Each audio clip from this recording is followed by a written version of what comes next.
ધોરણ 12 રસાયણ વિજ્ઞાનની અંદર આપણે રાસાયણિક ગતિકી ચેપ્ટરનો અભ્યાસ કરી રહ્યા છે। અહીંયા આગળનો ટોપિક છે પ્રક્રિયાની આણ્વિકતા।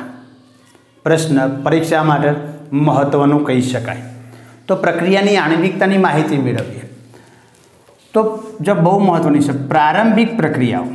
આવું પ્રારંભિક પ્રક્રિયાઓ એટલે શું તેની ચર્ચા આપણે આગળના લેક્ચરની અંદર કરી ચૂક્યા છીએ કે ભાઈ જે પ્રક્રિયા સીધે સીધી એક જ તબક્કામાં પૂર્ણ થતી હોય એને પ્રારંભિક પ્રક્રિયા કહેવાય। તો પ્રારંભિક પ્રક્રિયામાં પ્રક્રિયા પૂર્ણ થવા માટે ભાગ લેતા પ્રક્રિયકના અણુઓની સંખ્યાને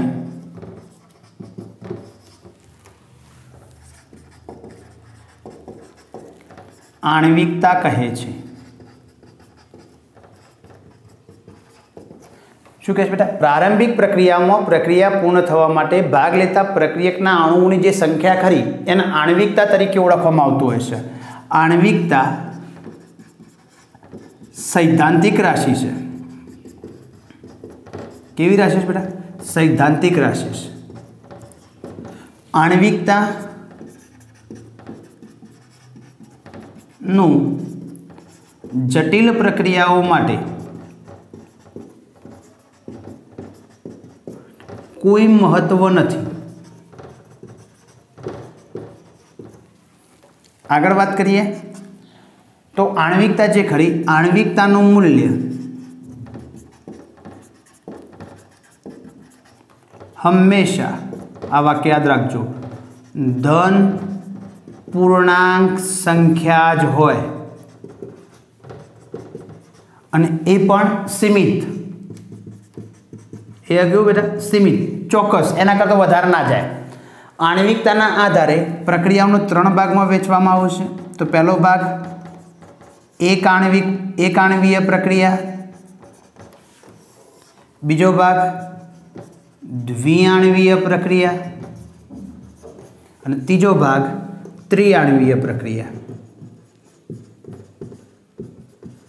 એક વાક્ય લખી દઈએ ત્રિઆણ્વિક કરતો વધુ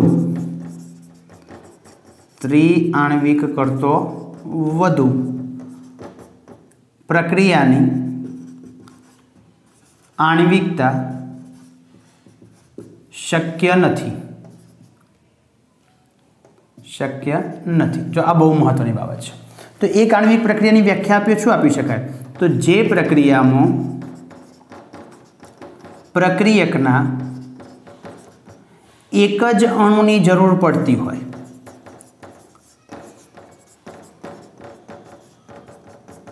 તો એવી પ્રક્રિયાઓ જે ખરી એની એક આણ્વિક પ્રક્રિયાઓ કહેવાય। જે પ્રક્રિયામાં પ્રક્રિયકના 2 અણુની જરૂર પડતી હોય।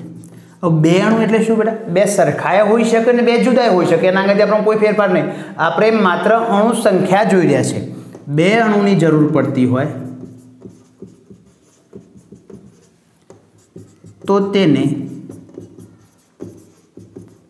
દ્વિઆણ્વિક પ્રક્રિયા કહે છે। પાછા આપણે લખતા નહીં। ત્રીજું, જે પ્રક્રિયામાં પ્રક્રિયકના 3 અણુની જરૂર પડતી હોય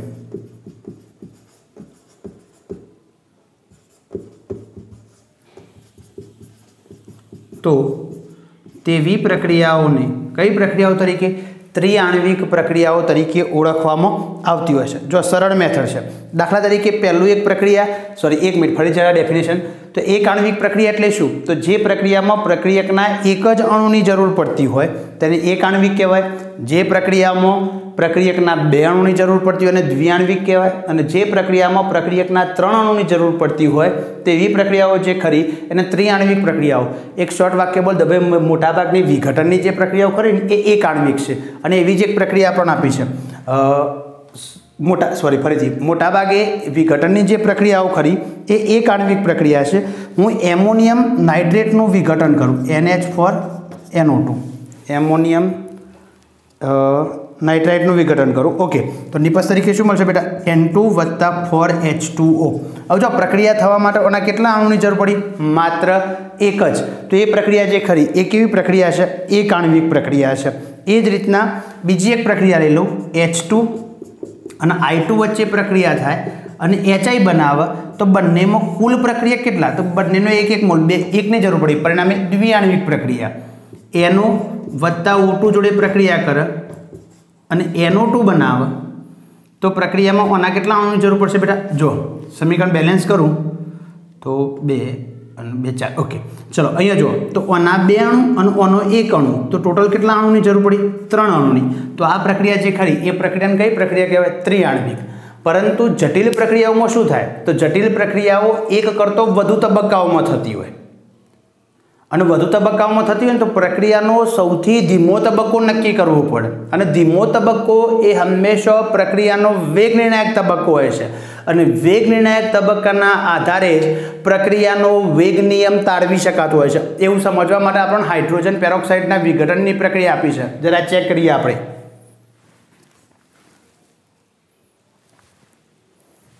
હાઇડ્રોજન પેરોક્સાઇડ H2O2 નું આયોડાઇડ આયનની હાજરીમાં બેઝિક માધ્યમમાં જળ વિભાજનની પ્રક્રિયા. આ પ્રક્રિયા શું છે? તો જરા પ્રક્રિયા એક આપણે કેલ્ક્યુલેટ કરીએ તો આખી જનરલ પ્રક્રિયા તો ટ્વાઇસ H2O2 I- અને OH- ની હાજરી તો પ્રક્રિયામાં હાઇડ્રોજન પેરોક્સાઇડનું વિઘટન થઈ પાણી અને ઓક્સિજનનો અણુ છૂટો પાડતો હોય છે. હવે આ પ્રક્રિયા કેવી પ્રક્રિયા છે? જટિલ પ્રક્રિયા. સાહેબ જટિલ પ્રક્રિયા શા માટે? તો જટિલ પ્રક્રિયા એટલે પ્રક્રિયા એક કરતો વધુ તબક્કામાં થાય છે. તો એના 2 તબક્કાની મારે ચર્ચા કરવી છે. તો પ્રથમ તબક્કામાં શું થાય? તો H2O2 એ I- જોડે પ્રક્રિયા કરે અને નિપજ તરીકે H2O અને IO- ના આપણે શું કહીશું બેટા? મધ્યસ્થી. અને જે પ્રક્રિયામાં મધ્યસ્થી આયન બનતો હોય ને એ પ્રક્રિયાનો ધીમો તબક્કો હોય. પરિણામે આ તબક્કો કેવો બનશે? ધીમો તબક્કો બનશે. બીજા તબક્કામાં શું થાય? તો H2O2 ના બીજા અણુ, કારણ કે જો 2 અણુ વપરાય છે એના સાથે IO- પ્રક્રિયા કરશે અને આ પ્રક્રિયાનો આ તબક્કો ધીમો અને આ તબક્કો કેવો છે બેટા? ઝડપી તબક્કો છે. નિપજ તરીકે શું બનાવશે? H2O2 અને I- આપણને પાછો મળશે. પરિણામે હવે આ તબક્કો અહીં આપણે ઝડપી લખી દીધું. આ ધીમો તબક્કો છે. પરિણામે પ્રક્રિયાનો કેવો તબક્કો બનશે? વેગ નિર્ણાયક. હવે જો જ્યારે પ્રક્રિયાના વેગ સમીકરણ બનાવવાના હોય તો વેગ બરાબર -d/dt કોન્સન્ટ્રેશન ઓફ R બરાબર ધીમા તબક્કામાં હાઇડ્રોજન પેરોક્સાઇડની સાંદ્રતાને કેટલી? એક જ. ભલે અહીંયા 2 અણુ છે પણ એના પર સંપૂર્ણ આધાર રાખતો નથી. તો K કૌંસમાં H2O ની 1 ઘાત અને I- ની 1 ઘાત. એટલે કે કુલ પ્રક્રિયા ભલે અહીંયા જો આણ્વિકતા જોવા જઈએ તો 2 છે, આણ્વિકતા જોવા જઈએ તો 2 છે, પરંતુ રિએક્શન ઓર્ડરમાં એનો પ્રક્રિયાક્રમ એના સંદર્ભમાં કેટલો છે? 1. તો અહીંયા એક રિમાર્ક વાક્ય લખું છું. પ્રારંભિક પ્રક્રિયા, આ રિમાર્ક વાક્ય બહુ મહત્વનું. પ્રારંભિક પ્રક્રિયા હોય, પ્રારંભિક પ્રક્રિયા એટલે બેટા એક જ તબક્કામાં. આ પ્રક્રિયા પ્રારંભિક નહીં. પ્રારંભિક પ્રક્રિયામાં આણ્વિકતા અને પ્રક્રિયાક્રમ સમાન હોય. આ બહુ મહત્વનું વાક્ય. જ્યારે જટિલ પ્રક્રિયામાં બંનેના મૂલ્યો જુદા જુદા હોય. બહુ મહત્વની વાત કહે છે. ચોપડીમાં આટલું સરળ લખીને આપેલ પણ આપણે લખી દીધું. શું કહે છે બેટા? પ્રારંભિક પ્રક્રિયા માટે આણ્વિકતા અને પ્રક્રિયાક્રમનું મૂલ્ય કેવું મળે? સમાન. જ્યારે જટિલ પ્રક્રિયાઓ માટે બંનેના મૂલ્યો કેવા હોય છે? જુદા જુદા હોય છે. તો અહીંયા આપણે જોયું કે ભાઈ ખરેખર ઓની આણ્વિકતા H2O2 ના સંદર્ભમાં 2 છે, પણ જ્યારે રિએક્શન ઓર્ડર હું નક્કી કરું છું ત્યારે H2O2 ના સંદર્ભમાં પ્રક્રિયાક્રમ કેટલો મળતો હોય છે? એક જ મળતો હોય છે. પરિણામે જો જટિલ પ્રક્રિયાઓ હોય તો જટિલ પ્રક્રિયાઓ માટે હંમેશા ધીમો તબક્કો નક્કી કરવો પડતો હોય છે અને પછી આગળ જવું પડતું હોય છે. આ પ્રક્રિયાનો રિએક્શન ઓર્ડર જો મારે લખવાનો થાય તો કેટલો મળશે બેટા? બંનેનો આપણે આગળ ભણીને સરવાળો કેટલો મળશે? 2. બરાબર. समय संजोग आणविकता અને પ્રક્રિયાક્રમના મૂલ્યો સમાન હોઈ શકતા હોય છે, જટિલ પ્રક્રિયાઓ માટે એના મૂલ્યો સમાન હોતા નથી। પરંતુ અહીંયાથી પરીક્ષાલક્ષી એક ક્વેશ્ચન પૂછાય છે અને ક્વેશ્ચન એવો છે, તફાવત આપો પ્રક્રિયાક્રમ અને आणविकता। જરા આપણે એ તફાવત પણ ચેક કરી લઈએ। તફાવત સ્વરૂપે પ્રક્રિયાક્રમ અને आणविकता તો પહેલો તફાવત બંનેની વ્યાખ્યા લખી શકાય।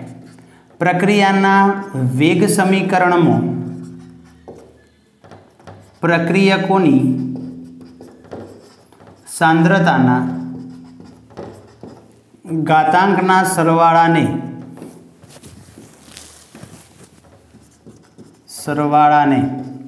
शू कहेवामां आवतो छे बेटा? प्रक्रियाक्रम।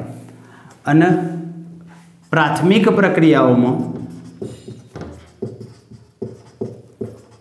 भाग लेता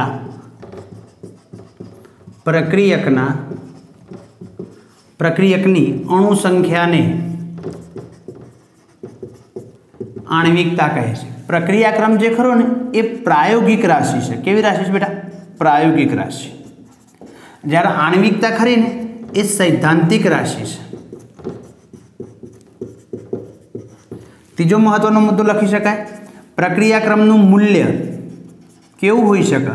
धन, ऋण, शून्य, पूर्णांक के अपूर्णांक।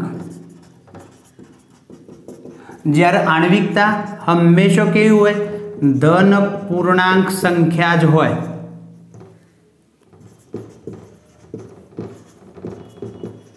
त्यारबाद बात करिए तो प्रक्रियाक्रम प्रारंभिक प्रक्रियाओ अने जटिल प्रक्रियाओ बंनेने लागू पाड़ी शकाय छे।